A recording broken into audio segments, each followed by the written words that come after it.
19세기 초는 유럽의 제국주의 나라들이 다른 대륙을 식민지로 만들어 지배하던 시대였습니다. 그중 가장 많은 영토를 침략한 나라는 우리가 신사의 나라라고 부르는 영국이죠. 이 식민지들로부터 많은 자원을 얻었고요. 이렇게 세계에서 가장 부유하고 강한 나라가 됩니다. 아시아와 아프리카, 오세아니아까지 가리지 않고 자신들의 영토로 삼았어요.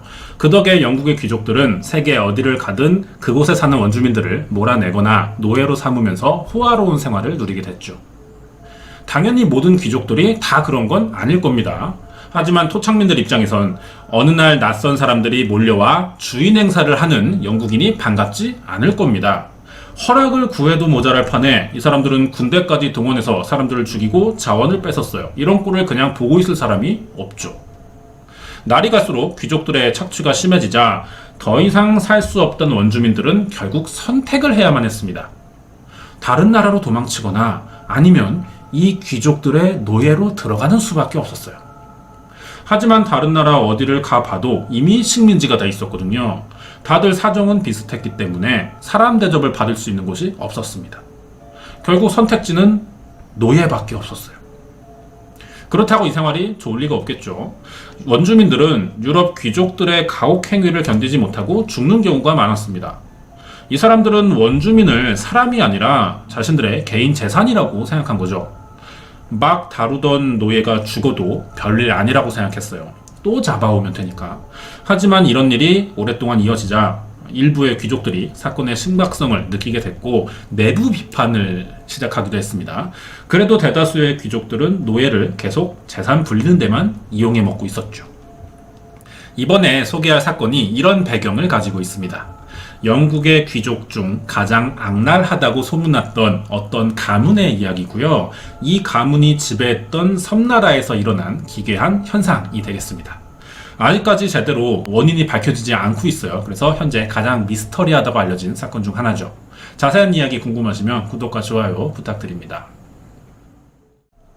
19세기 말 영국에 토머스 체이스라는 귀족이 살고 있었습니다. 토머스는 서인도 제도에 위치한 섬나라인 바베이도스라는 곳으로 귀족들과 이사를 갑니다. 이 섬나라도 영국의 식민지인데다 인구가 적은 곳이에요. 그래서 돈 많은 귀족이라면 조용히 살기에 아주 좋은 적당한 장소였죠. 조용히 지내기만 하면 별 문제는 되지 않았을 겁니다. 하지만 토머스는 여기서 많은 노예들을 거느리기 시작했어요. 원주민들을 가축처럼 부려먹었고 제대로 돈도 주지 않습니다. 노예뿐 아니라 주변 원주민들까지도 부려먹는 아주 악질 귀족이었죠. 편하게 살고 있었지만 사실 타지 생활이 길어지다 보니 어느 순간 토머스는 고향 생각이 났다고 합니다. 다시 영국에 돌아가기 위해서 정부에 서신을 보냈는데 정부에서는 돌아올 수 없다는 대답만 매번 전했다 그래요. 왜인지는 모르겠지만 아무런 이유를 들을 수는 없었다고 합니다. 결국 바베이도스에서 계속 사는 방법밖에 없던 토머스는 나중에 자신과 가족이 죽을 경우 후손들이 유골이라도 영국에 가져가 주길 바라는 마음에서 가족들을 위한 납골당을 하나 만들었죠. 이 납골당은 지금과는 조금 다른 형태인데요. 요즘은 장례식 방법이 우리나라나 해외나 다 비슷합니다. 하지만 100년 전만 해도 사람의 계급에 따라서 이 유해를 묻는 방식에 차이가 있었어요. 평민들은 관 속에 넣고 땅에 파묻는 방식이었지만 귀족들은 지하에 따로 벽돌이나 돌로 된 반을 지었습니다. 여기에 관을 안치시켜뒀죠. 이런 방식을 지하 납골당이라고 합니다. 보통의 납골당은요, 화장한 유골을 상자에 담아서 안치시키는 것으로 알려져 있는데 서양에서는 시신을 화장하지 않은 채 그대로 관에 넣어서 안치하는 용도로 지어지는 경우도 많습니다. 토머스가 1807년에 이 납골당을 완공하고 가장 먼저 안치된 사람이 친척인 토마시나 고다드라는 부인이었어요. 직계 가족은 아니었습니다. 하지만 영국에서 자신을 따라온 친척이라 납골당에 안치시켜준 거죠. 이것을 시작으로 토머스의 가문은요, 의문의 사건들을 겪기 시작하면서 모두 가족이 이 납골당에 들어가게 됩니다.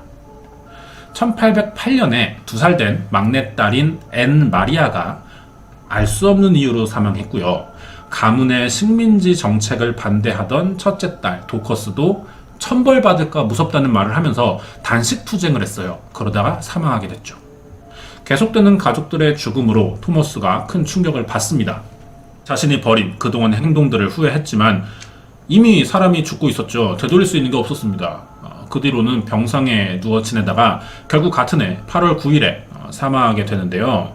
토머스 일가족의 사망으로 장례를 치러줄 사람이 없는 거예요, 가족 중에. 그래서 바베이도스 섬에 파견을 나온 영국의 식민지 관리인들이 대신 토머스 가문의 장례를 치러줬고 유언대로 관을 납골당에 인장하기 위해 문을 열었습니다. 그런데 여기서 아주 이상한 일이 발생한 거죠. 처음 고다드 부인과 토머스 두 딸의 관을 미리 나란히 두고 있었어요. 그런데 토머스의 장례로 찾아왔을 때는 세 관이 모두 다른 방향으로 옮겨져 있던 거죠. 관리인들은 무슨 일이 생긴 건지 궁금했지만 알 방법은 없었습니다. 누군가 침입했다고 보자니 그럴 만한 사람도 마땅히 찾아볼 수 없었고요. 평소 토머스에게 원한을 가진 원주민이나 노예 아니면 사이가 좋지 않은 귀족 가문이 벌인 일, 이 정도로만 생각하고 대수롭지 않게 여겼던 거죠. 의문의 사건이 벌어지긴 했지만 사실 사라지거나 훼손된 물건도 없었기 때문에 관리인들은 별 신경 쓰지 않았고요. 어질러진 관을 다시 정리해 놓은 다음 그대로 납골당을 나왔다고 합니다. 하지만 이 사건은요, 바로 다음 날 납골당을 지나던 어느 원주민이 이상한 장면을 봤다는 소문을 듣게 되면서 더 이상 무시할 수 없는 일로 바뀌게 됩니다. 원주민은 납골당 내부에서 빛이 났고요, 이상한 소리가 들렸다고 했습니다. 소문이 사실인지 확인해야겠죠. 다시 납골당을 들어간 관리인들은요, 전날 정리해 놓은 관들이 다시 어질러져 있는 것을 보게 됩니다. 큰딸 도커스의 관은 벽에 기댄 채 심지어 세워져 있었고요, 토머스의 관은 거꾸로 뒤집혀 있었습니다. 관리인들은 토머스가 그동안 원주민과 노예들에게 가장 심하게 대했기 때문에 누군가 복수하는 게 당연하다는 생각을 먼저 했어요. 하지만 관련 없는 가족들의 관까지 건드린 이상 그냥 넘어갈 수는 없었을 겁니다. 사람을 죽인 것까지는 아니라 이게 큰 죄가 되지는 않았을 거지만 영국 귀족의 명예를 해친 정도로 생각해보면 심각한 사건이라고 볼 수 있죠. 그렇지만 매번 납골당 안에 들어가서 감시할 수는 또 없는 일이고요. 가장 가까운 직계 가족이 모두 사망했으니 다른 사람들이 납골당에 딱히 들어갈 일도 더 이상 없거든요. 거기에 수상한 장면을 봤다는 신고도 더 이상 들어오지는 않습니다. 결국 또 별 신경 쓰지 않게 된 거예요. 이렇게 4년이 지납니다. 1816년이 됐어요. 토머스의 친척들까지 사망합니다. 이제 그제서야 다시 이 납골당을 들어가게 되는데요. 이번에도 먼저 안치되어 있던 토머스와 가족들의 관은 흩어져 있었습니다. 관의 위치가 어질러진 정도뿐이라 다시 정리만 해놓으면 돼요. 별 문제는 안 되지만 계속 이런 일이 벌어지니까 사람들은 누가 왜 그랬는지 이 점을 궁금해 줄 수밖에 없죠. 결국 이 이상한 현상은 사람들의 입을 타고 섬나라 전체에 퍼지게 됩니다. 어느 누구도 이 현상의 원인은 알지 못했지만 사람들은 토머스에게 원한을 품은 노예나 원주민들이 이 납골당을 침입했다고 믿기 시작했어요. 확신할 만한 증거는 사실 없습니다. 하지만 이게 가장 그럴듯하고 타당한 생각이죠. 이때가 1817년이었습니다. 바베이도스 섬에 총독으로 스테이플턴 코튼이라는 사람이 부임합니다. 새로운 거죠. 이 사람도 섬에 떠도는 토머스 납골당에 대한 이야기에 호기심을 가지고 있었어요. 그리고 부임한 지 2년 만인 1819년에 토머스의 또 다른 친척이 사망하자 장례식에 참가했고요. 이 사건을 직접 조사해보기로 합니다.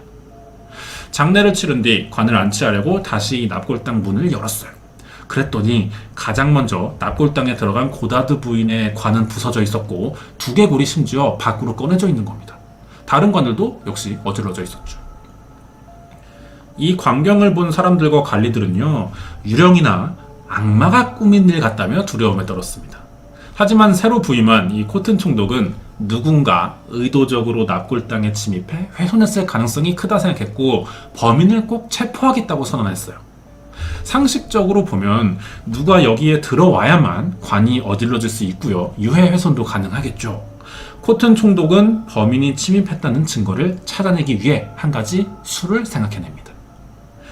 이 납골당 바닥에 석회가루를 뿌린 거예요. 그리고 관들을 다시 원래 자리에 돌려놨어요. 그리고 아무나 들어갈 수 없도록 입구를 막아놓은 다음 영국 정부가 허가한 사람만 출입이 가능하다는 안내문도 걸었습니다.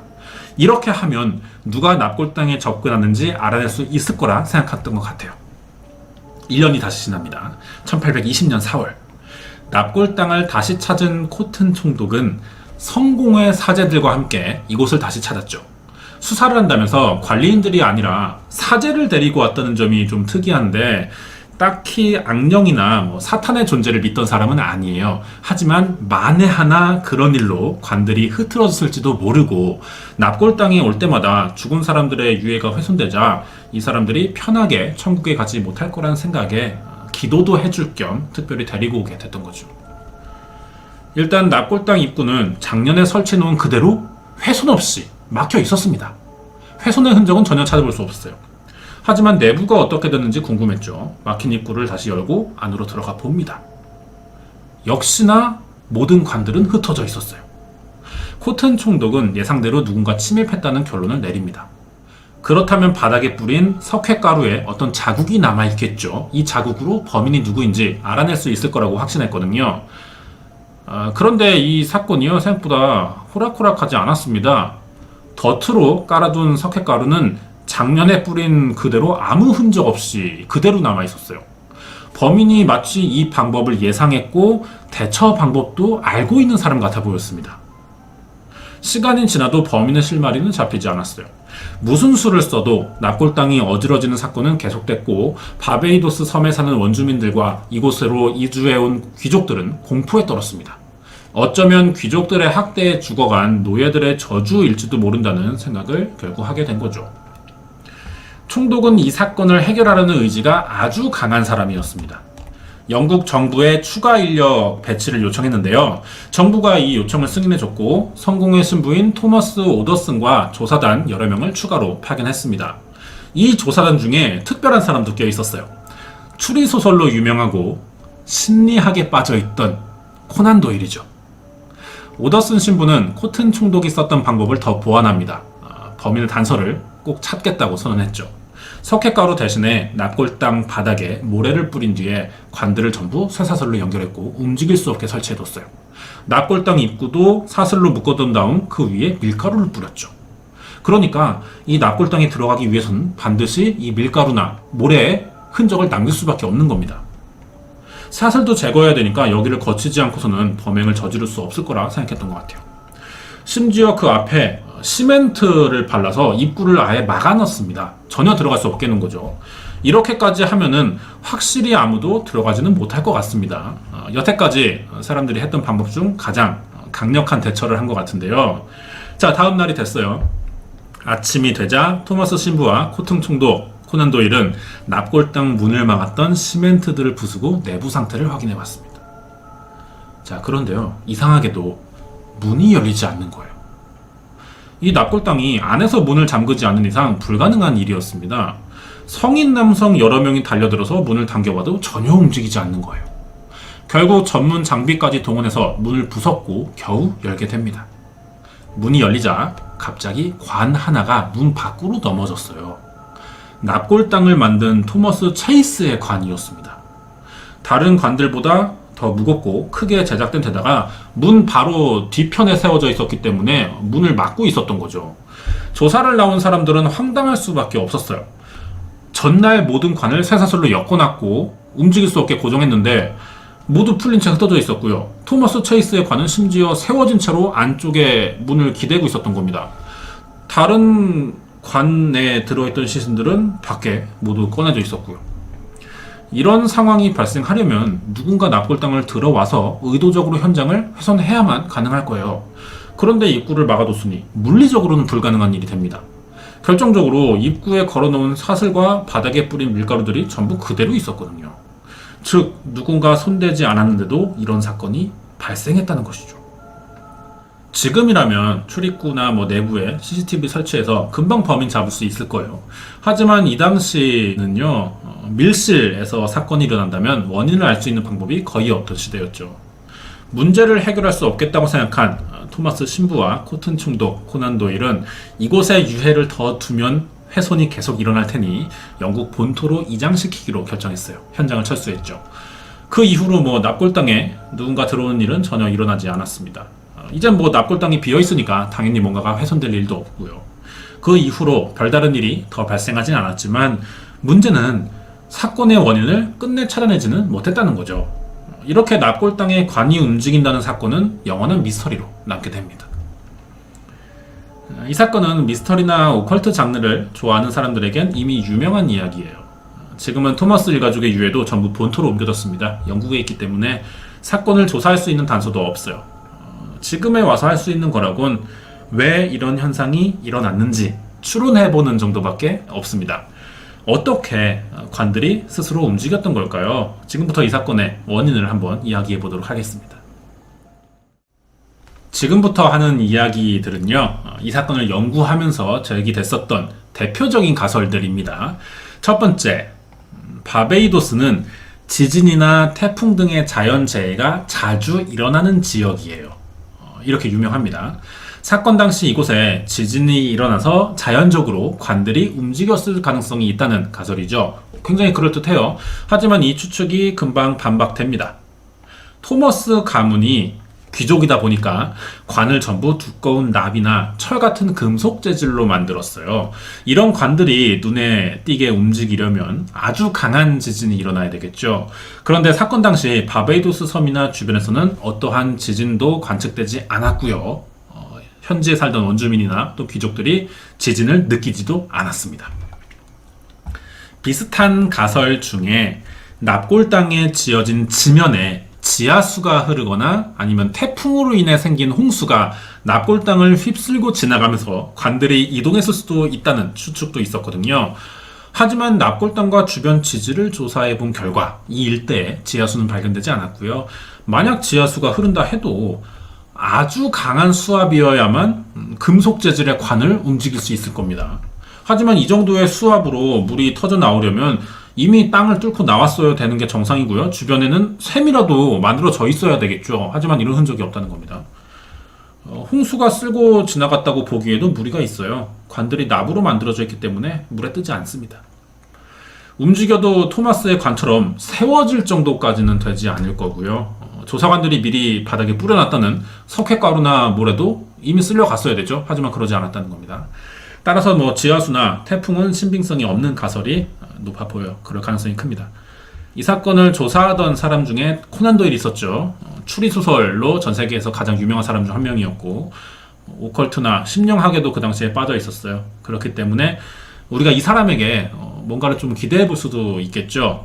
사건을 조사해 본 코난 도일이 초자연적인 힘이나 토머스 일가의 원한을 가진 영혼들이 관을 움직였다고 주장했어요. 추리소설 작가가 특히 납으로 만든 관이 유해를 보관하기에 아주 좋은 조건을 가지고 있지만 영혼들에게는 좋지 못한 영향을 미칠 수도 있다고 했거든요. 하지만 주장에 따른 증명을 따로 하진 않았습니다. 그렇기 때문에 단순한 주장밖에 되지 않아요. 코난 도일과 비슷한 주장이 더 있습니다. 토머스가 원주민을 노예로 사는데 반대하다가 죽은 첫째 딸이죠. 도커스의 관이 아빠 관 위에, 토머스 관 위에 올라간 적이 한 번 있었어요. 생전에 아빠가 원망스러워서 이런 현상이 발생했다는 이야기도 있지만 모두 근거 없는 주장이고요. 그래도 이런 주장을 해석해보자면 워낙에 시간이 오래된 사건이기 때문에 이게 전해지면서 각색되거나 아니면 좀 해석의 여지가 남도록 문장이 기록된 경우도 많거든요. 해석을 좀 해봐야 돼요. 석회가루나 모래를 전혀 건드리지 않고 관을 움직일 수 있는 것은 물성이 없는 어떤 존재의 힘이 작용했기 때문이라고 볼 수 있죠. 이렇게 표현했던 것 같은데 지금이야 우리가 들었을 때 이런 주장은 앞에서 말한 것보다 더 설득력이 더 떨어지게 들립니다. 하지만 영국이나 전 세계에서 가장 영향력 있는 코난 도일이 말을 했기 때문에 이 말을 믿는 사람들이 굉장히 많았어요. 여기에 강신론이나 심령학을 맹신하는 사람들도 힘을 보태다 보면 결국 말도 안 되는 이야기 같지만 설득력 있게 들릴 수도 있다는 겁니다. 마지막으로 토머스에게 피해를 입은 노예나 원주민들이 모여서 범행을 저지른 다음 석회가루나 모래를 뿌리고 아무 일도 없던 것처럼 꾸몄다는 설이 있습니다. 생전에 미움을 많이 받은 사람이기 때문에 동기 자체는 충분해 보여요. 이렇게 생각해 보자니 또 범인이 들어왔다 나간 흔적이 전혀 없고 조사단이 일부러 현장을 꾸민 것과 똑같이 만들어 놓으면서 흔적을 지운다는 것은 거의 불가능에 가깝다는 거죠. 조사단이 입구를 시멘트로 막았을 때도 관은 계속 움직였단 말이에요. 안전장치를 다 제거해 가면서 들어간 다음 나올 때 다시 시멘트로 복원해도요. 이런 방법은 사전에 여러 명이 계획하고 준비해야 되는 데다가 시간도 많이 걸린다는 겁니다. 작업 자체가. 미리 준비도 잘 해놔야 되고요. 그러면 사건이 일어나기 전부터 누군가는 수상함을 느낄 수밖에 없어요. 목격자가 남을 수밖에 없다는 겁니다. 하지만 어떤 수상한 장면을 목격했다라는 사람은 나타난 적이 없기 때문에 가능성이 또 낮아 보이고요. 이 외에도 원인을 파악하려는 사람들 사이에서 여러 가설들이 나왔습니다. 하지만 방금 말한 이야기들보다 더 신빙성이 떨어지는 이야기들 뿐이라서 이렇게 영원한 미스터리로 남게 됐습니다. 이번에 알아본 이야기는 시대적인 한계 때문에 아무것도 밝혀내지 못한 미스터리 사건이었어요. 만약 최근에 일어난다면 금방 원인 알아낼 수 있을 거고 범인이 만약 있다면 못 잡을 리가 없습니다. 지금은 사건의 유일한 단서인 관이나 유해가 모두 영국에 돌아가 있고요. 시간도 너무 지났어요. 그래서 그 당시에 범인의 지문이나 DNA가 있었다 해도 지금까지 보존될 수도 없고요. 밝혀낼 수 있는 방법이 전혀 없다는 겁니다. 하지만 반대로 생각해보면 우리에게 잘 알려진 미스터리 현상들의 진실이 밝혀지는 경우에 오히려 더 실망하는 경우들이 있습니다. 누군가가 직접적인 피해를 입은 사건이 아니라면 차라리 해결되지 못한 채 미스터리로 계속 남는 것이 더 나을 수도 있다는 생각도 들어요. 버뮤다 삼각지대 이야기처럼 바베이도스 섬도 이러한 이야기로 지금 관광 명소가 돼 있거든요. 현지 주민들에게 좋은 관광 수입이 되기 때문에 오히려 해결되지 않는 편이 더 나을 수도 있다는 생각이 듭니다. 이렇게 보면은 우리가 알지 못하는 현상에 대해 진실을 파헤치는 것만이 항상 정답은 또 아닐 수 있다는 생각도 들죠. 범죄 사건이 아니라면 어느 정도 재미있는 이야기로 사람들의 호기심 주는 거 오히려 긍정적이라고 생각합니다. 준비한 내용 여기까지입니다. 이번 내용은요. 영국의 식민지였던 섬나라에서 일어난 가장 미스터리한 사건 바베이도스의 움직이는 관에 대한 이야기였습니다.